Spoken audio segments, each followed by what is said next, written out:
Gençler bugün bu kaçıncı video bilmiyorum. Outlast'ı indirmeyi göstereceğim. Yine aynı şekilde. Linklerini falan vereceğim zaten. Şöyle bu oyun sadece 64 bitte çalışır söylediğim gibi. Şuradan oyunu indirmeden önce şu ilk çıkandan Doğru Antadebesi direkt setup kuruyor zaten. Outlast şöyle iniyor, 64 bitti çalışıyor sadece. Torrent'ten indiriyorsunuz. RAR dosyası olarak geliyor. Hatta bende de ben indirdim mi acaba?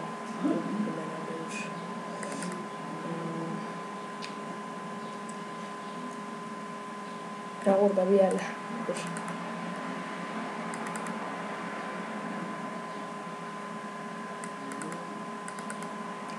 İşte RAR dosyası olarak geliyor.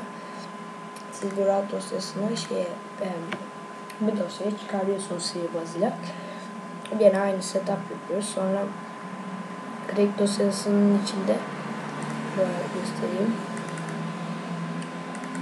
Gel buraya. Buradan bunlar çıkıyor. Biz bunu setup yapıyoruz. Ondan sonra oyun kısa yol çıkıyor. Sağ tık yapıp oyunun kurulu olduğu yere şunları atıyor. Yine yazıtıyor. 1032 kopyalayıp atıyoruz. Sonra gidiyoruz. 64 bit atıyoruz. Sonra oyun çalışıyor. Çalışması yönetici olarak çalıştırıyorum. Beni dinlediğiniz için teşekkürler. İyi oyunlar.